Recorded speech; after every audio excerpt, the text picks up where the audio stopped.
مجید والفرقان الحمید بسم اللہ الرحمن الرحیم وَلَقَدْ نَصَرَكُمُ اللَّهُ بِبَدْرٍ وَأَنْتُمْ أَذِلَّةٌ صدق اللہ مولانا العظیم وصدق رسولہ النبی الکریم الرؤوف الرحیم اللہم نور قلوبنا بالقرآن وزین اخلاقنا بالقرآن وادخلنا الجنة بالقرآن ونجنا من النار بالقرآن قال اللہ تعالی وتبارک فی شان حبیبہ مخبرا وآمرا ان اللہ وملائکتہ یصلون علی النبی یا ایھا الذین آمنوا صلوا علیہ وسلموا تسلیما صلاۃ والسلام علیہ۔ آواز قبل آ رہی ہے، ایکو بند کر۔ صلاۃ والسلام علیک یا رسول اللہ وعلی آلک واصحابک یا نبی الرحمہ۔ تمام حمد و ثنا، تعریف و توصیف اللہ جل مجدہ الکریم کی ذات بابرکات کے لیے، جو خالق کائنات بھی ہے اور مالک شش جہات بھی۔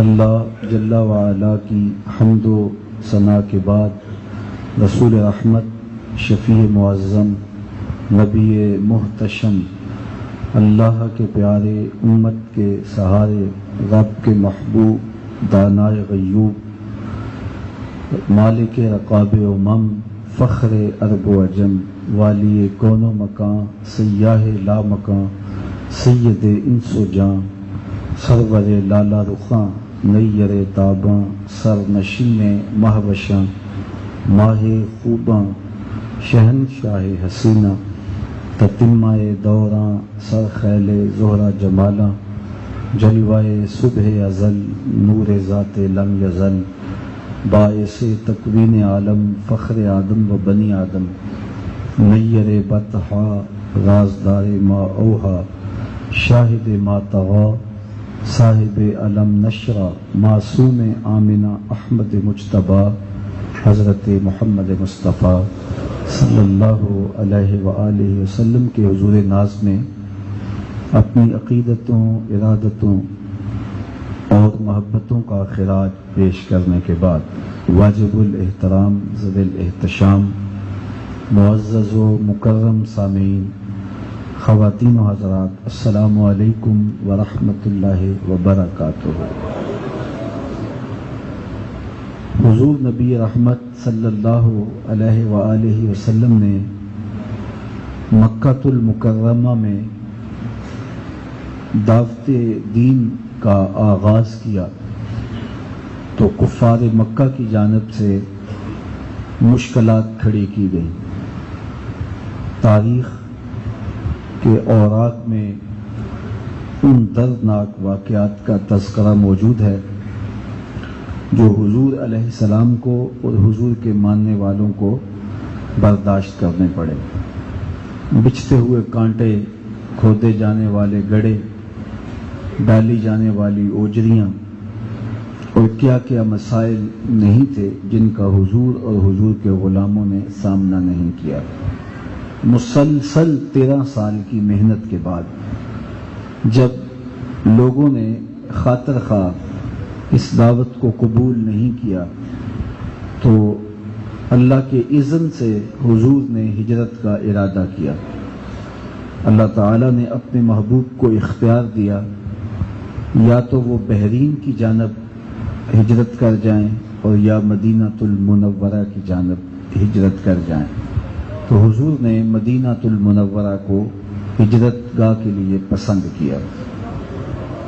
اور وہاں جب حضور پہنچے تو بنو اشہل نے بالخصوص اور انصار مدینہ نے جس طرح حضور علیہ السلام کی دعوت کو قبول کیا، اور دیکھتے ہی دیکھتے شجر اسلام ثمر بار ہونے لگا۔ یہود کی مخالفت کے باوجود تیزی سے لوگ اسلام کے دامن میں داخل ہونے لگے اور اطراف سے قبائل سے لوگ بھی اسلام میں داخل ہونے لگے۔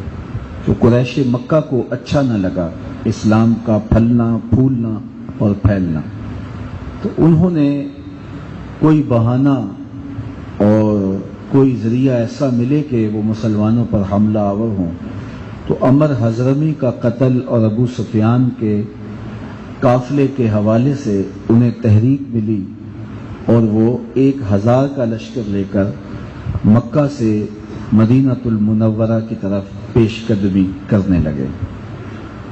آقا کریم علیہ السلام بھی 313 افراد لے کر مدینہ شریف سے نکلے اور بدر کی جانب روانہ ہوئے۔ یہ 313 جو حضور ساتھ لے کر نکلے تھے، ان میں سے بھی بعض ضروریات کی وجہ سے 8 لوگوں کو واپس کر دیا گیا، تو جو باقاعدہ جنگ لڑے ہیں اور بدر میں پہنچے ہیں ان کی تعداد 305 ہے۔ لیکن چونکہ وہ 8 لوگ بھی اس عزم سے چلے تھے تو وہ بھی 313 میں شمار ہوتے ہیں۔ حضرت عثمان تھے جو حضرت رقیہ کی بیماری کی وجہ سے واپس بھیج دیے گئے، حضرت ابو لبابہ تھے جنہیں مدینے کی ذمہ داریاں سونپی گئی، اور بھی اصحاب تھے۔ تو آلات حرب و ضرب بھی بہت تھوڑے اور محدود تھے۔ صحیح روایات کے مطابق 2 گھوڑے، 6 زرہیں، 8 تلواریں، 70 اونٹ، یہ کل اثاثہ تھا۔ اور وہ 8 تلواریں بھی سلامت نہیں تھی، کسی کا دستہ ٹوٹا ہوا تھا، کسی کی نوک ٹوٹی ہوئی تھی، کسی کو دندانے پڑے ہوئے تھے۔ جن کے پاس تلواریں نہیں تھیں انہوں نے کھجوروں کے ڈنڈے توڑ لیے تھے۔ یہ اللہ کے مجاہد تھے، چلے تھے جنگ کرنے کو۔ جب مدینے سے نکلنے لگے تو یہودیوں نے مذاق کیا، تلواریں، نیزے، بھالے، خنجر اور تیر و تبر، ان کے ذریعے سے لڑائی کی جاتی ہے، آلات حرب و ضرب سے لڑائیاں کی جاتی ہیں، تم جا رہے ہو تو کس بل بوتے پہ جا رہے ہو؟ حضور چادر رحمت اوڑے آگے آگے چل رہے تھے۔ صحابہ نے اشارہ کر کے کہا، نہ تیغ و تیر پر تکیہ، نہ خنجر پر، نہ بھالے پر، بھروسہ ہے تو اس سادی سی کالی کملی والے پر۔ انہوں نے کہا ہمارا بھروسہ یہ ہے، ہمارا آسرا یہ ہے۔ راستے میں ایک جگہ پڑاؤ ہوا تو حضور نے صحابہ کو کہا کہ مجھے مشورہ دو، تو حضرت ابو بکر رضی اللہ تعالی عنہ نے عرض کی، حضرت عمر نے عرض کی کہ حضور جو آپ کا حکم ہوگا ہم اس کی تعمیل کریں گے۔ پھر حضور نے فرمایا لوگوں مجھے مشورہ دو، تو خاموش تھے سارے۔ پھر کہا مجھے مشورہ دو، تو پھر سارے خاموش تھے۔ تیسری مرتبہ کہا تو انصار نے کہا شاید حضور کی مراد ہم سے ہے، تو حضور نے اس بات میں اشارہ دیا تو انہوں نے کہا کہ حضور ہمیں آپ کے ساتھ برق العماد تک بھی جانا پڑے، برق الغماد تک بھی جانا پڑے، یہ دور علاقہ تھا، حبشے کا شہر تھا، تو ہم آپ کے ساتھ وہاں تک بھی جائیں گے۔ بلکہ مورخ اسلام حفیظ جالندری نے اس کا نقشہ کھینچا۔ اٹھے مقداد، یہ انصاری صحابی تھے، اٹھے مقداد عرض کی اے ہادی دوراں، ہمارے مال و جاں اولاد سب کچھ آپ پر قرباں، نبی کا حکم ہو تو پھاند جائیں ہم سمندر میں، جہاں کو محو کر دیں نعرہ اللہ اکبر میں، قریش مکہ تو کیا شے ہیں تیغوں سے لڑ جائیں، سنانوں نیزے، سنانوں نو کے نیزہ بن کے سینہ باطل میں گڑ جائیں۔ ان کا حضور اگر آپ کا حکم ہوگا تو جو کہیں گے ہم اس کے لیے آمادہ ہیں۔ حضور خوش ہو گئے، چہرہ مبارک تم تما اٹھا۔ کفار مقام بدر پہ آ کے پڑاؤ کر چکے تھے اور ٹھوس مضبوط پتھریلی جگہ پہ انہوں نے خیمے گاڑ لیے تھے۔ جب حضور پہنچے تو نشیبی علاقے میں ریتلی جگہ تھی، وہاں پڑاؤ کیا۔ جن لوگوں نے مقام بدر دیکھا ہے تو ان کی نگاہوں میں وہ سارا نقشہ آ گیا ہوگا۔ جہاں آج مسجد عریش ہے تو اس کی بالکل پشت پہ یہ جو نشیبی جگہ ہے، یہاں مسلمانوں کے خیمے تھے۔ تو جو آگے اونچائی میں جگہ ہے وہاں کفار کے خیمے تھے۔ اور جن لوگوں نے مدینہ تو رسول اور مکہ المکرمہ کی حاضری نہیں دی اور مقام بدر نہیں دیکھا، آج کے اجتماع جمعہ کی وساطت سے ان کے نام میری دعا ہے کہ وہ اڑ کے مدینے چلے جائیں۔ سچی بات یہ ہے، جس نے مدینہ نہیں دیکھا اس نے کچھ بھی نہیں دیکھا۔ جنوں ویکھ کے اکھیاں ٹھر دیاں نے، جنوں ویکھ کے ٹھردا سینہ ہے، ربا تیری ساری خدائی وچوں بس اکو شہر مدینہ ہے۔ تو حضور علیہ السلام نے نشیبی جگہ پر پڑاؤ کر لیا۔ پھر حضرت نبی رحمت صلی اللہ علیہ وسلم نے ایک صحابی کے عرض کرنے سے اور زیادہ خیمے آگے کر لیے، اور جو پانی والے کنویں تھے وہ اپنی پشت پہ لے لیے۔ چھوٹے کنویں کو پاٹ دیا گیا۔ تو اللہ نے پہلی مدد جو مسلمانوں کی مقام بدر پہ، وہ بارش نازل ہوئے۔ اللہ اکبر۔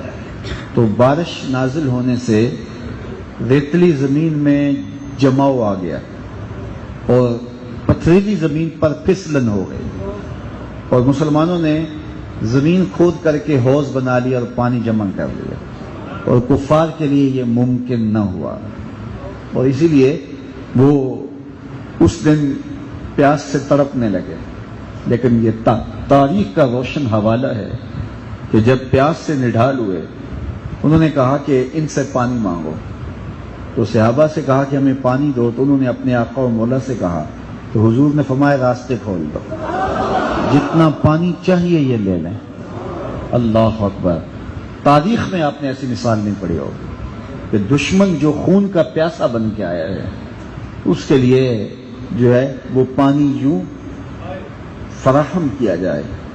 خیر جب رات پڑی تو حضور نبی رحمت صلی اللہ علیہ وآلہ وسلم کے لیے حضرت سعد بن معاذ رضی اللہ تعالیٰ عنہ کے مشورے سے ایک چھپر بنایا گیا تھا عریش کے نام سے۔ آج وہ مسجد جو ہے اس مسجد کا نام ہی مسجد عریش ہے، اور یہ اسی جگہ پہ مسجد بنائی گئی ہے جہاں حضور کے بیٹھنے کے لیے جگہ بنائی گئی تھی۔ حضرت ابو بکر صدیق رضی اللہ تعالی عنہ اس عریش میں حضور کے ساتھ قیام پذیر ہوئے حضور کا پہرا دینے کے لیے۔ صحابہ پر اللہ نے گہری نیند طاری کر دی تاکہ صبح کو وہ تازہ دم ہو کے اٹھیں، اور حضور نبی رحمت صلی اللہ علیہ وآلہ وسلم ساری رات سوئے نہیں۔ مصلی بچھا ہے اور حضور کبھی سجدے میں ہیں، کبھی رکوع میں ہیں، کبھی قیام میں ہیں، الہاؤ زاری کرتے ہیں اور عرض گزار ہیں، مالک تو نے میرے ساتھ جو مدد کا وعدہ کیا ہے آج بھیج دے۔ اے اللہ ہماری مدد کر، کافر قریش مکہ تکبر اور رونق سے بھرے ہوئے ہمارے اوپر حملہ آور ہوئے ہیں، مالک ہم کمزور ہیں، ہمیں تباہ نہ کر دے، ہم بے آسرا ہیں، تو ہماری مدد فرما، ہمارے پاس آلات حرب و ضرب نہیں ہے، تو ہمیں قوت عطا فرما۔ ساری رات حضور یہ دعائیں مانگتے رہے۔ حضرت سیدنا صدیق اکبر رضی اللہ تعالیٰ عنہ فرماتے ہیں، حضور علیہ السلام کی چادر سرک کے سر انور سے، امامہ نور سے حضور کے کندھوں پہ آ جاتی، اور کندھوں سے سرک کے حضور کی پیٹھ تک چلی جاتی، کمر تک چلی جاتی، وہ پھر اس کو اٹھاتے اور حضور کے سر پہ رکھتے۔ اس دن حضور نے کالے رنگ کا امامہ باندھا ہوا تھا، اور آقا کریم علیہ السلام نے اس کے اوپر چادر لی تھی، اور چادر سرک کے کندھوں سے سرک کے کمر پہ آ جاتی، اور حضور کثرت سے پڑھتے یا حیو یا قیوم، اور کہتے مالک اپنے نبی سے جو تو نے وعدہ کیا ہے پورا کر دے۔ اور پھر حضور نے نیاز کے انداز سے ناز کا انداز اختیار کیا، اور تاریخ میں وہ دعا آج تک کسی نے نہیں مانگی جو میرے حضور نے مانگی ہے۔ حضور نے اللہ کی بارگاہ میں وہ دعا مانگی جو آج تک کسی نبی نے بھی نہیں مانگی۔ حضور نے 313 کی طرف اشارہ کرتے ہوئے کہا، اللہم ان تہلک ہذہ العصابہ لن تعبد فی الارض ابدا۔ مالک میں نہیں کہتا ان 313 کو بچا لے، لیکن اگر یہ نہ رہے تو قیامت تک تجھے بھی رب کوئی نہیں کہے گا۔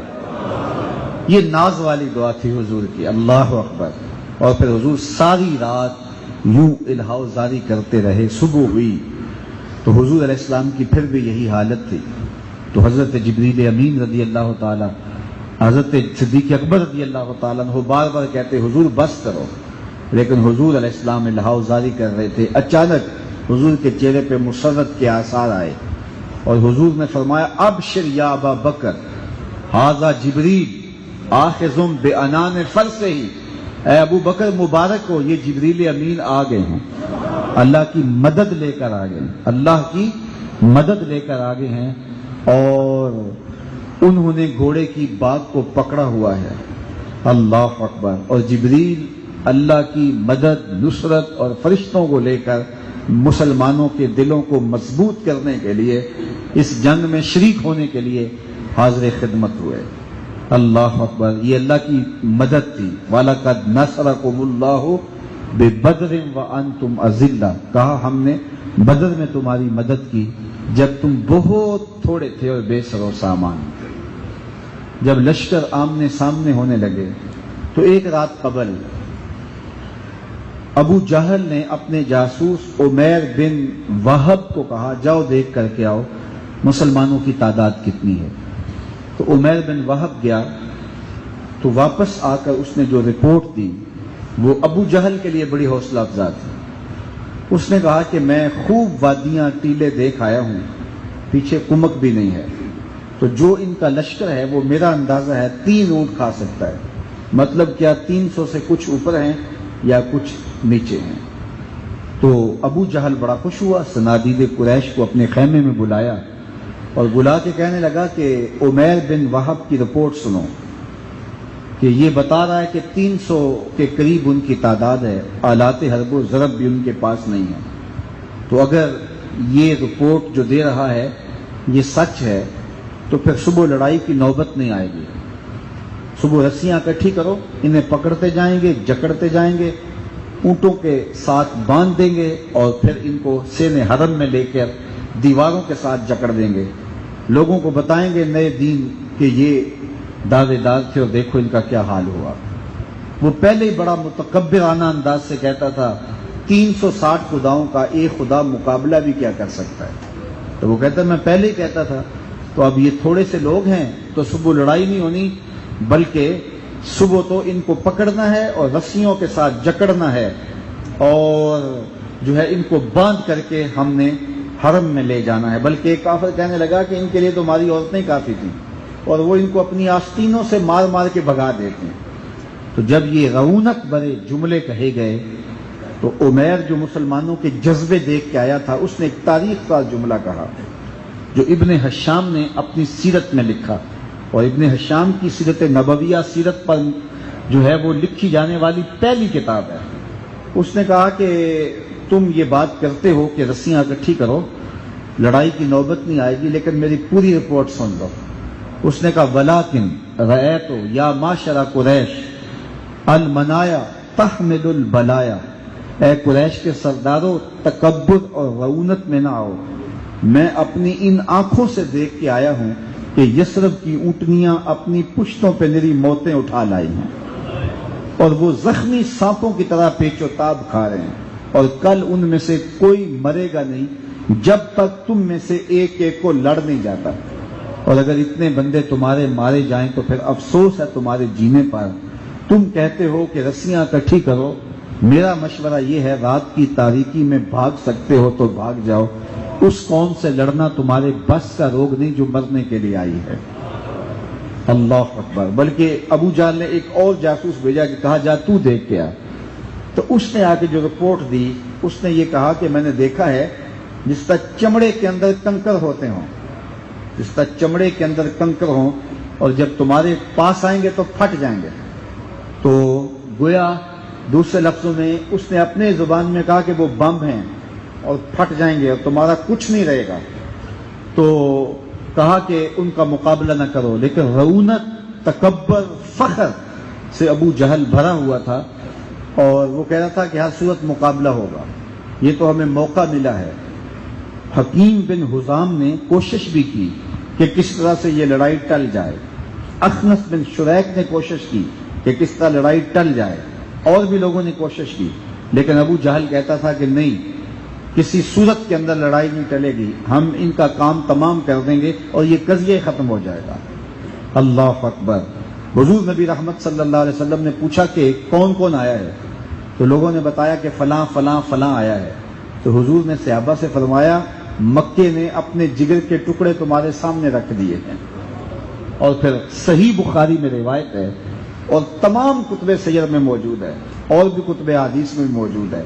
حضور نے چھڑی لی اور صحابہ کو ساتھ لیا اور مقام بدر میں حضور نے کچھ جگہوں پہ نشان لگائے اور فرمایا فلاں ابن فلاں کل یہاں مرے گا، فلاں ابن فلاں کل یہاں مرے گا، فلاں ابن فلاں کل یہاں گرے گا. حضور نے 70 نشان لگائے. کتنے نشان لگائے؟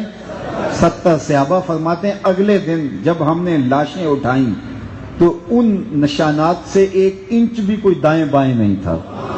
جہاں حضور نے نشان لگایا کافر وہیں گرے. 70 نشان حضور نے لگائے. اللہ اکبر. اللہ کی مدد آ گئی. حضور نے صفیں سیدھی کرنے کے لیے صحابہ کو کہا. حضرت مصعب بن عمیر کو حضور علیہ السلام نے مہاجرین کا جھنڈا دیا. اسی طرح حضرت سعد بن معاذ رضی اللہ تعالی عنہ کو حضور علیہ السلام نے جو ہے وہ جھنڈا دیا. تو آقا کریم علیہ السلام نے جھنڈے دیے انصار اور مہاجرین کے اور صفیں سیدھی کرنے کی تلقین کی. صفیں سیدھی کر رہے تھے کہ سواد بن غزیہ رضی اللہ تعالی عنہ صف میں کچھ آگے بڑھے ہوئے تھے. تو حضور علیہ السلام نے چھڑی سے انہیں کچوکا لگایا کہ پیچھے ہٹ جاؤ. تو انہوں نے کہا حضور کہ مجھے آپ نے چھڑی لگائی ہے تو میں اس کا بدلہ لینا چاہتا ہوں. تو صحابہ کو بڑا غصہ آیا کہ اس حالت کے اندر اور پھر اس نے یہ جرأت کی. لیکن اس نے عرض کی حضور میں بدلہ لینا چاہتا ہوں.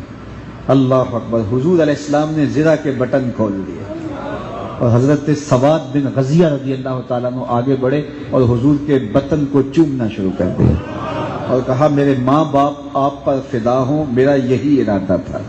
اللہ اکبر.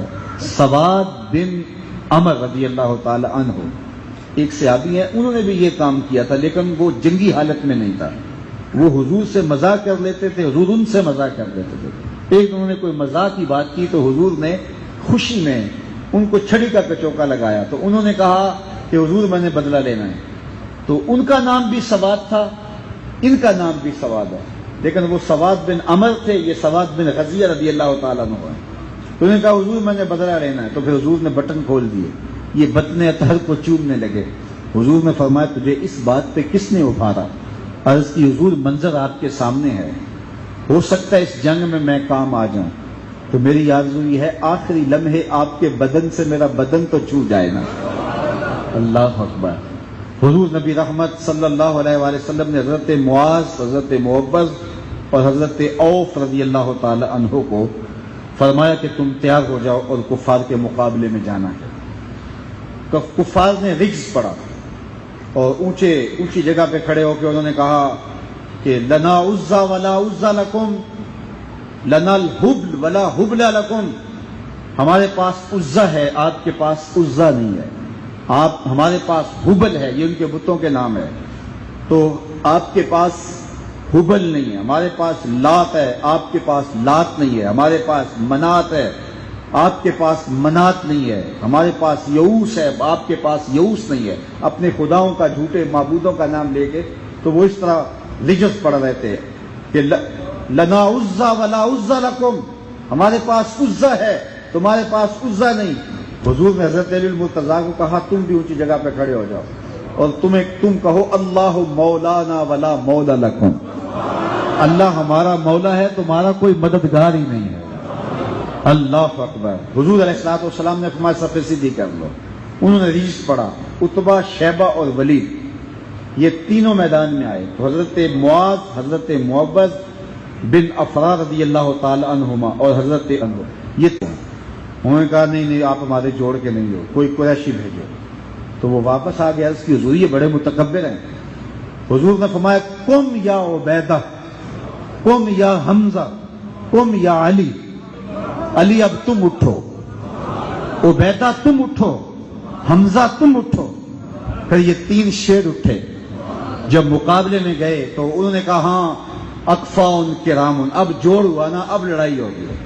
پھر حضرت امیر حمزہ آگے بڑھے، آگے بڑھ کے مد مقابل کو وار کرنے کا موقع دیا. پھر ڈھال پہ روکا، پھر جو ہے وہ وار کرنے کا موقع دیا، پھر ڈھال پہ روکا. تھوڑی دیر کے بعد اس کو تھکایا اور پھر حضرت امیر حمزہ نے تلوار اٹھائی. کہتے ہیں کہ وہ تلوار شیبہ کی سر کو چیرتے ہوئے، اس کے جسم اور اس کی زرہ کو چیرتے ہوئے زمین میں جا کے پیوست ہوئی، 2 ٹکڑے ہو گئے. حضرت علی المرتضیٰ رضی اللہ تعالیٰ عنہ نے بھی اپنے مقابل ولید کو واصل جہنم کیا، لیکن حضرت عبیدہ رضی اللہ تعالیٰ عنہ ضعیف العمر تھے، تو جب وہ آگے بڑھے تو دھوکے سے پیچھے سے آ کر کے جو ہے وہ عتبہ نے آپ کی پنڈلی پہ تلوار ماری، پنڈلی کٹ گئی اور پنڈلی سے گودا بہنے لگا. اتنے میں حضرت علی المرتضیٰ اور حضرت امیر حمزہ بھی اپنے کام سے فارغ ہو گئے اور آ کر جو ہے ان کے مد مقابل کو واصل جہنم کیا اور حضرت عبیدہ کو اٹھایا اور حضور کی خدمت میں حاضر کر دیا، اور یہ اپنا سر جا کے حضور علیہ الصلوۃ والسلام کے قدموں میں رکھ دیتے ہیں. اور انہوں نے حضور کے قدموں میں سر رکھ کے عرض کی، الست شہیدا یا رسول اللہ، حضور میرے ماں باپ آپ پہ قربان ہوں، کیا میں شہید نہیں ہوں؟ تو حضور نے فرمایا، اشہد انک شہید، میں گواہی دیتا ہوں تو شہید ہے. اس زبان سے جب گواہی ملی نا تو پھر سر حضور کے قدموں پہ رگڑا، اور پھر حضور علیہ السلام کے چچا کا لکھا ہوا ایک شعر جو ایک موقع پہ حضور کے لیے انہوں نے پڑھا تھا، وہ شعر پڑھا کہ وَنُسْلِمُهُ حَتَّى نَصْرَ حَوْلَهُ وَنَزْحَلُ عَنْ آبَائِنَا وَالْحَلَائِلِ، کہا کہ ہم کٹ کٹ کے گریں گے اور کسی کو آپ کے قریب نہیں آنے دیں گے، جانے وار دیں گے، کسی کو آپ تک نہیں پہنچنے دیں گے. اور اس حالت کے اندر اپنا سر حضور علیہ الصلوۃ والسلام کے قدموں میں رکھا ہوا ہے. کہا ہم اپنے باپوں کو بھی بھول گئے، اپنی ماؤں کو بھی بھول گئے، یا رسول اللہ ہمیں بیویاں بھی یاد نہیں، ہمیں آپ یاد ہیں. اور پھر کہا کہ یہ شعر ابو طالب نے پڑھا تھا، آج اس کا مصداق ہم بن رہے ہیں کہ ہم اپنی لاشیں پیش کر رہے ہیں. اور پھر کہا آج ابو طالب ہوتے تو ان کی آنکھیں ٹھنڈی ہو جاتی. اور ساتھ ہی حضرت عبیدہ رضی اللہ تعالیٰ عنہ جاں سپرد خدا کر گئے، بخا کو خون غلطی دن بنا کر دند خوش رسمیں، خدا رحمت کنند ای آشکان پاک تینت را. کتنے خوش نصیب ہیں کہ جن کا آخری لمحہ حضور کے قدموں میں آیا ہے. گر وقت اجل سر تیری چوکھٹ پہ دھرا ہو، گر وقت اجل سر تیری چوکھٹ پہ دھرا ہو، جتنی ہو قضا ایک ہی سجدے میں ادا ہو. تو حضرت ابو عبیدہ جام شہادت نوش کر جاتے ہیں. حضور نے جوش دلاتے ہوئے فرمایا، قوموا الی الجنہ ارضھا السماوات والارض، بڑھو بڑھو اس جنت کی طرف جس کی چوڑائی زمین و آسمان کے برابر ہے. تو ایک صحابی تھے عمیر بن حمام رضی اللہ تعالیٰ عنہ، وہ کھجوریں کھا رہے تھے. تو انہوں نے کہا، ارضھا السماوات والارض، حضور اس کی چڑھائی زمین و آسمان کے برابر ہے؟ تو حضور علیہ السلام نے فرمایا، ہاں ہاں اس کی چڑھائی زمین و آسمان کے برابر ہے. تو انہوں نے کھجوریں پھینک دی. کہا پھر میرے اور جنت کے درمیان یہ کھجوریں رکاوٹ بن رہی ہیں، اور میدان عمل میں کود گئے اور پھر ان کی بھی لاش اٹھی. اللہ اکبر. لیکن انوکھی داستان رقم کی معاذ اور معوذ رضی اللہ تعالی عنہما نے حضرت عبد الرحمن بن عوف رضی اللہ تعالی عنہ اس واقعہ کی تفصیلات بیان کر رہے ہیں. فرماتے ہیں میں بدر کے مقام میں ایک جگہ پہ کھڑا تھا کہ میرے دائیں بائیں 2 نوعمر لڑکے آ کھڑے ہوئے، اور وہ انصاری نوجوان تھے. ایک کا نام تھا معاذ اور ایک کا نام تھا معوذ. تو یہ میرے پاس آ کے کھڑے ہو کے کہنے لگے، حل تعرف ابا جہل، کہ چچا جان، یا عم حل تعرف ابا جہل، کیا آپ ابو جہل کو جانتے ہیں؟ تو میں نے ان کو غور سے دیکھا اور ان کی عمر دیکھی. تو میں نے ان کو کہا کہ آپ کو ابو جہل سے کیا کام ہے؟ تو وہ کہنے لگے کہ قسم کھاتے ہیں مر جائیں گے یا ماریں گے ناری کو، سنا ہے گالیاں دیتا ہے وہ محبوب باری. کہا ہم نے سنا ہے کہ وہ حضور کو گالیاں دیتا ہے، ہم نے اسے دیکھا تو نہیں ہے، وہ مکے کا رہنے والا ہے اور ہم مدینے کے انصار کے بچے ہیں، ہم نے دیکھا تو نہیں ہے، لیکن ہماری ماں نے کہا تھا کہ بیٹے حضور کے نام پہ قربان ہو جانا، تو ہم قربان ہونے آئے ہیں، تو ہم اس کا خاتمہ کرنا چاہتے ہیں. حضرت عبد الرحمن ابن عوف کہتے ہیں کہ میں نے انہیں کہا کہ حفاظت کر رہا ہے گرد اس کے فوج کا دستہ. تو وہ جھٹ بولے یہ دستہ کب تلک روکے گا اسرائیل کا رستہ. اللہ اکبر. کہتے ہیں کہ میں نے جب ان کے جذبوں کو دیکھا اور میں ڈھونڈنے لگا کہ وہ مجھے کہیں مل جائے تو اچانک مجھے نظر آ گیا. تو میں نے اشارہ کر کے کہا بیٹو وہ سامنے یہ جو لوگوں کے ہجوم میں ہے یہ ہے ابا جہل. تو کہتے ہیں کہ وہ دوڑتے ہوئے جس طرح شہباز جھپٹتا ہے اس طرح عقاب کی طرح جھپٹے اور جا کے ابو جہل کے اوپر حملہ آور ہو گئے. لڑتے لڑتے ایک کا بازو کٹ گیا لیکن بغل کے قریب گوشت کا تسمہ جو ہے وہ ساتھ ہی تھا. لڑتے ہوئے بازو لٹکا ہوا رکاوٹ بنتا تھا تو اس نے جھک کر کے ہاتھ کو پاؤں نیچے دے کر کے توڑ دیا. اللہ اکبر. جذبوں کا کیسا جہان آباد تھا. اور لڑتا رہا حتیٰ کہ انہوں نے ابو جہل کی ٹانگ کاٹ دی. ابو جہل کا بیٹا آگے بڑھا اور اس نے ایک کو جو ہے وہ شہید کر دیا اور دوسرے کا کٹا ہوا بازو. لیکن اس سے قبل یہ دونوں حضور کے پاس دوڑ کے آئے. ابو جہل کی ٹانگ کاٹی اور پھر تلواریں لہراتے ہوئے حضور کے پاس آئے اور ایک دوسرے سے بڑھ بڑھ کے حضور کو کہہ رہے تھے حضور ابو جہل کو میں نے مارا ہے. دوسرا کہتا ہے حضور میں نے مارا ہے. تو آقا کریم نے فرمایا تم نے اپنی تلواروں کو بھی دھویا تو نہیں؟ عرض کی نہیں. فرمایا اپنی تلواریں دکھاؤ. تو حضور نے دیکھا تو دونوں کو خون لگا ہوا تھا. تو حضور نے فرمایا کلا کو ما قتلہ، تم دونوں نے مل کے اسے قتل کیا، تم دونوں اس کے قاتل ہو اور تم دونوں ثواب پاؤ گے. حضور نے جنگ میں دونوں کو خوشخبری دی اور پھر گئے اور آگے میدان میں پھر لڑتے رہے. تو حضرت معوذ شہید کر دیے گئے اور حضرت معاذ رضی اللہ تعالی عنہ. پھر اس کے علاوہ اسلام حضور علیہ السلام کے ساتھ جتنی بھی جنگیں کفار کی ہوئی ساری جنگوں کے اندر ایک ہاتھ کے ساتھ لڑتے رہے، ایک ہاتھ کے ساتھ لڑتے رہے. اور حضرت علی المرتضیٰ رضی اللہ تعالیٰ عنہ کے دور میں جو ہے وہ جاں بحق ہوئے ہیں. تو اتنا طویل عرصہ انہوں نے زندگی پائی. تو یہ ابو جہل کو انہوں نے اپنے گمان میں تو قتل کر لیا لیکن وہ گر گیا تھا لیکن اس کی ابھی سانسیں نہیں نکلی تھی اور وہ سسک رہا تھا. جب جنگ اپنے اختتام کو پہنچی تو حضور نے ارشاد فرمایا کہ جاؤ دیکھ کے آؤ ابو جہل کہاں ہے. اللہ اکبر. تو حضرت عبداللہ ابن مسعود رضی اللہ تعالیٰ عنہ فرماتے ہیں کہ میں ڈھونڈنے نکلا تو مجھے سسکتا ہوا نظر آیا. تو مجھے بڑا غصہ آیا. میں نے تلوار سونت لی. تو کہنے لگا کون؟ میں نے کہا عبداللہ ابن مسعود. کہنے لگا ایک چرواہے کا بیٹا ایک سردار کی گردن کاٹنے لگا ہے. تو کہتے ہیں مجھے بڑا غصہ آیا کہ اتنا متکبر اور اس حالت میں بھی. تو مجھے غصہ آیا تو میں تلوار سے اس کی گردن کاٹنا چاہی تو میری تلوار کون تھی تو گردن نہ کٹی کہ اس نے اپنی تلوار مجھے دی اور کہا لو میری تلوار سے کاٹو. اور پھر کہنے لگا کہ میری تلوار رگڑ کے کندھوں کے قریب سے کاٹنا تاکہ جب گردنیں پڑی ہوں تو سردار کی گردن اونچی نظر آئے. اللہ اکبر. تو حضرت عبداللہ ابن مسعود گردن کاٹ کے جا کے حضور کے قدموں میں ڈالی اور پھر کہا حضور بڑا متکبر شخص تھا، اس نے مجھے یہ باتیں کی. اور پھر مجھے ایک بات اس نے اور کی، کہا کہ اپنے نبی کو جا کے کہہ دینا کہ میں کل بھی آپ سے نفرت کرتا تھا آج بھی آپ سے نفرت کرتا ہوں. تو حضور اتنا متکبر شخص. تو حضرت نبی رحمت صلی اللہ علیہ وسلم نے ارشاد فرمایا میرا فرعون جو ہے وہ موسیٰ کے فرعون سے بڑا ہے.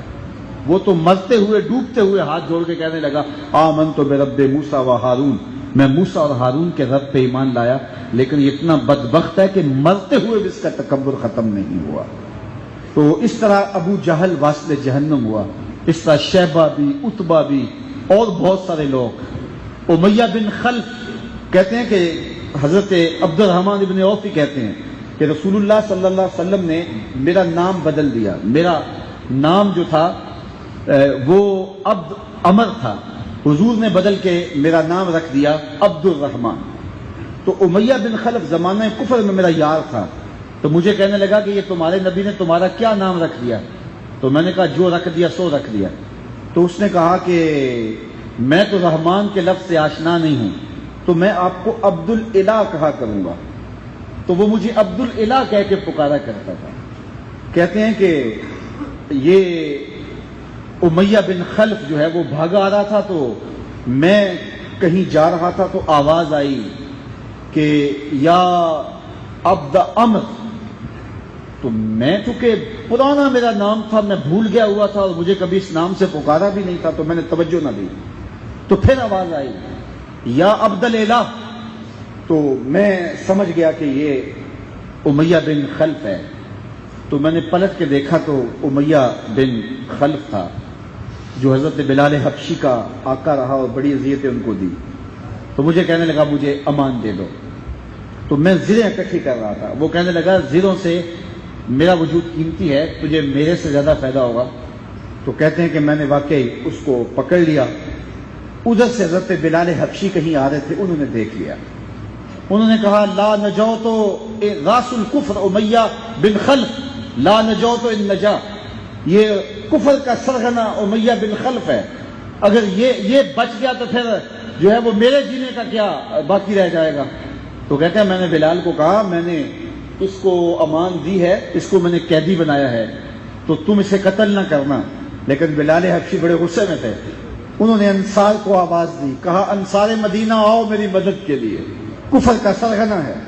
کہتے ہیں کہ میں نے اسے بڑا بچانا چاہا, اس کو کہا دوڑ, لیکن وہ موٹا تھا, اس سے دوڑا نہیں جاتا تھا. اس کا بیٹا علی بھی اس کے ساتھ تھا. تو کہتے ہیں کہ اتنے میں سارے مدینہ آ گئے اور انہوں نے جو ہے وہ تلوار سے جب اس کے بیٹے کی گردن اتاری نا, تو اس نے اتنی دلدوز چیخ ماری کہ میں زندگی میں اتنی دردناک چیخ نہیں سنی تھی. پھر اس سے بھاگا نہیں جاتا, میں نے کہا گر جا نیچے, اور میں اس کے اوپر لیٹ گیا اس کو بچانے کے لیے. لیکن انصار مدینہ نے میرے نیچے سے نکال کر جو ہے وہ اس کو قتل کر دیا.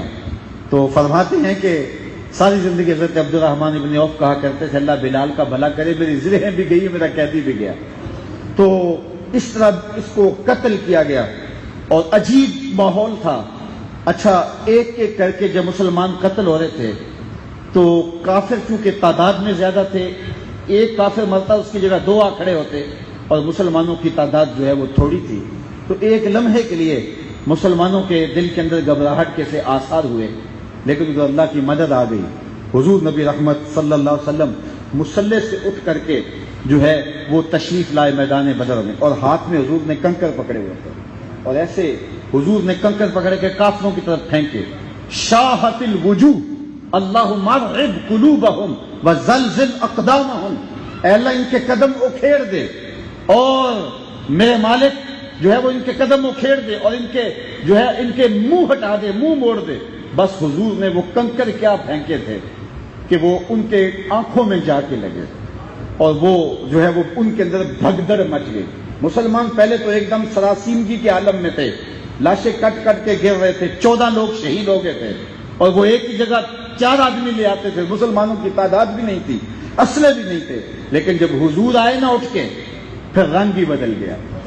اب اس انداز کو میں تو بیان نہیں کر سکتا. آج سارا دن میرے ساتھ جو ہے وہ شاہنامہ اسلام کا رنگ رہا ہے, اور حفیظ جلندری ان کی لکھی ہوئی باتیں آج گردش کرتی رہی ہیں. ذرا اس واقعہ کا رنگ شاہنامہ اسلام کے رنگ میں آپ بھی دیکھ لیں.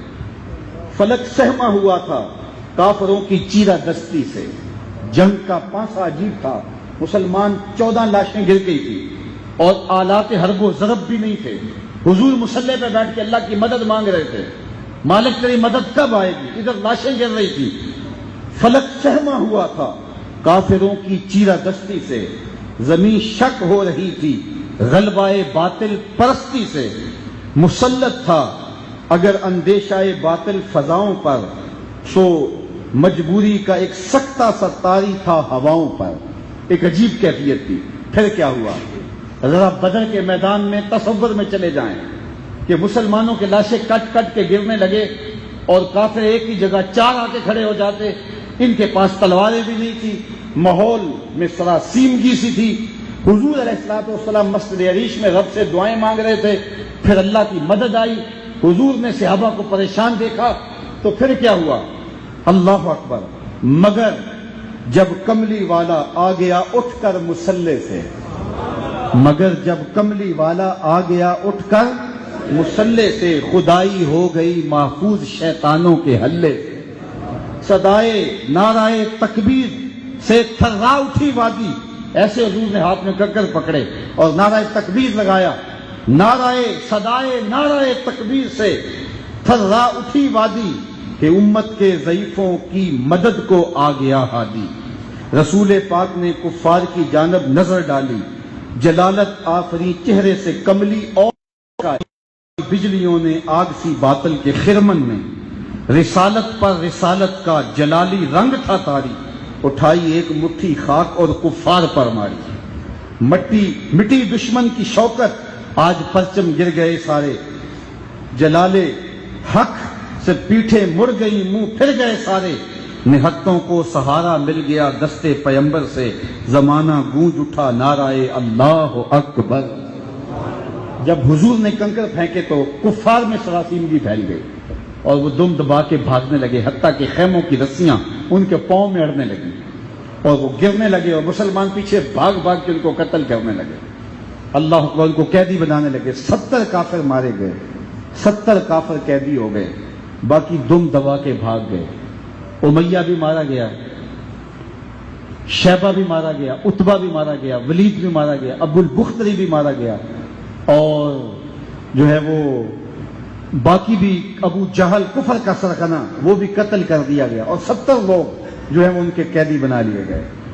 اللہ اکبر۔ اور مسلمانوں کے 14 اصحاب شہید ہوئے، 14 اصحاب جام شہادت نوش کر گئے۔ اللہ تعالیٰ نے مسلمانوں کو فتح دی، کامیابی دی۔ حضور علیہ السلام نے حضرت زید رضی اللہ تعالیٰ عنہ کو اپنی اونٹنی دی اور فرمایا اس اونٹنی پہ سوار ہو جاؤ اور مدینے چلے جاؤ، اور مدینے والوں کو خبر دے دو کہ اللہ نے اسلام کو فتح دی۔ اور مدینے والوں کو انتظار تھا، جان ان کی مٹھی میں آئی ہوئی تھی۔ حضور علیہ السلام 313 کے لشکر کے ساتھ آلات حرب و ضرب کے بغیر میدان بدر میں پہنچے تھے، اور خبریں مل رہی تھی کہ کفار بڑی تیاری سے آئے ہوئے۔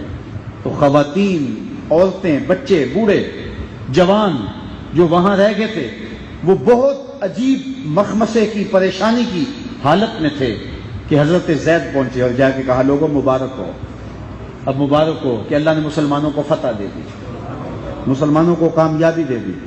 14 ہمارے شہید تو ہوئے ہیں لیکن ان کے 70 لوگ مارے گئے ہیں، 70 لوگ قیدی بن کے آ رہے ہیں۔ اللہ اکبر۔ اللہ نے یہ ساری تفصیلات بتا رہے ہیں، لیکن مسلمانوں کو کچھ اور سننے کی آرزو تھی۔ مسلمان کی تمنا تھی کہ حضور کے بارے میں کچھ کہا جائے کہ حضور کا کیا حال ہے۔ تو یہ بتائے جا رہے تھے کہ کفار مارے گئے، ابو جہل مارا گیا، لیکن ان کے دل پھر بھی مٹھی میں تھے۔ اللہ اکبر۔ یہ کہہ رہے تھے شیبہ مارا گیا، لیکن دل پھر بھی دھڑک رہے تھے۔ یہ کہتے تھے کہ ولید مارا گیا، یہ کہتے جائے جہنم میں، دل دھڑک رہے تھے کہ ان کے کان سننا چاہ رہے تھے کہ حضور کہتے ہیں۔ اللہ اکبر۔ پھر حضرت زید کہتے کہ ابو البختری مارا گیا، دل پھر بھی مٹھی میں تھے، چہرے پہ رونق نہیں آ رہی تھی۔ پھر حضرت زید نے جو کہا، مورخ اسلام حفیظ جلندری کی زبان سے سنیے۔ حضرت زید بولے خدا رکھے سلامت ہے ہمارا کملی والا بھی۔ حضرت زید بولے خدا رکھے سلامت ہے ہمارا کملی والا بھی، اسی کے دم سے ہے یہ نصرت باری تعالی بھی۔ اور مسلمانوں انتظار کرو، نوید طالبان دید حق مطلوب آتا ہے، مدینے کی طرف اللہ کا محبوب آتا ہے۔ اللہ اکبر۔ اور پھر جب یہ پتہ چلا کہ حضور خیریت سے ہیں، سلامت ہیں، تو مدینے کی بچیاں پھر دف لے کر آتی۔ وہی منظر جاگ اٹھا جو کہ حضور کی ہجرت کے موقع پہ منظر تھا، اور وہ طلع البدر علینا کے گیت گانے لگیں، اور بچے، بوڑھے، جوان، منافقین کے چہرے پہ کچھ مردگی چھا گئی۔ وہ پہلے کہتے تھے زید مخبوط الحواس ہے، دیکھو یہ اونٹنی حضور کی ہے، تو اس کا مطلب ہے کہ حضور معاذ اللہ شہید کر دیے گئے ہیں، تو یہ غلط بول رہا ہے۔ لیکن جب مسلمانوں کے قافلے اترنے لگے اور حضور کے آنے کی خبر گرم ہو گئی، اور بچیاں دفیں لے کر ہاتھ کے اندر خیر مقدمی ترانے پڑھنے لگی، اور حضور تشریف لانے لگے، اور حضرت زید بن حارثہ رضی اللہ تعالیٰ عنہ بول رہے تھے نوید طالبان دید حق مطلوب آتا ہے، مدینے کی طرف اللہ کا محبوب آتا ہے۔ پھر طلع البدر علینا کی صدائیں تھیں، طلع البدر علینا کی صدائیں تھی، گونج پڑ رہی تھی، مدینے کا ماحول تھا۔ پھر حضور کیسے آئے؟ اللہ اکبر۔ پیمبر اس طرح داخل ہوئے اپنے مدینے میں، پیمبر اس طرح داخل ہوئے اپنے مدینے میں، دم رفتہ پلٹ کر جس طرح آتا ہے سینے میں، دم رفتہ پلٹ کر جس طرح آتا ہے سینے میں۔ آگے انداز دیکھیے، محبت کی ہوائیں وجد میں آئیں شجر جھومے، محبت کی ہوائیں وجد میں آئیں شجر جھومے، جھکی محراب مسجد فرش نے بچھ کر قدم چومے، ہوا جلوہ فگن طیبہ میں پھر اسلام کا ہادی، ہوا جلوہ فگن طیبہ میں پھر اسلام کا ہادی، منور ہو گئی شمس الضحیٰ کے نور سے وادی، طلع البدر علینا کے گیت بچیاں گا رہی تھیں اور حضور تشریف لائے، اور پھر آقا کریم علیہ الصلوۃ والسلام سب سے پہلے مسجد نبوی میں جلوہ فراز ہوئے اور آقا کریم بیٹھ گئے، اور سارے انصار اور مہاجرین حضور کے ارد گرد ایسے بیٹھے جیسے چاند کے گرد تارے بیٹھا کرتے ہیں۔ تو اللہ تعالیٰ نے مسلمانوں کو وہ فتح عطا فرمائی کہ میرا رب بھی کہتا ہے وَلَقَدْ نَصَرَكُمُ اللَّهُ بِبَدْرٍ وَأَنْتُمْ أَذِلَّةٌ، ہم نے بدر میں تمہاری مدد کی جب تم انتہائی بے سر و سامان تھے۔ اللہ تعالیٰ حضور نبی رحمت صلی اللہ علیہ وآلہ وسلم کی فتوحات کا صدقہ اس امت کو ہر میدان میں پھر فتوحات نصیب فرمائے، اور عظمتوں کے جھنڈے اور رفتوں کے پھریرے پھر لہرائیں، اور بدر کی وہ یادیں تازہ ہوں۔ انشاءاللہ وہ وقت آنے والا ہے کہ پوری دنیا کے اوپر جھنڈا میرے حضور کا ہی ہوگا۔ فضائے بدر پیدا کر فرشتے تیری نصرت کو، اتر جا آئیں گے گردوں سے قطار اندر، قطار اب بھی وہی مناظر ظاہر ہوں گے۔ حضور کے نام پہ سب کچھ قربان کرنے کا جذبہ سیکھ لو، کی محمد سے وفا تو نے تو ہم تیرے ہیں، یہ جہاں چیز ہے کیا لوح و قلم تیرے۔ سنت ادا کر۔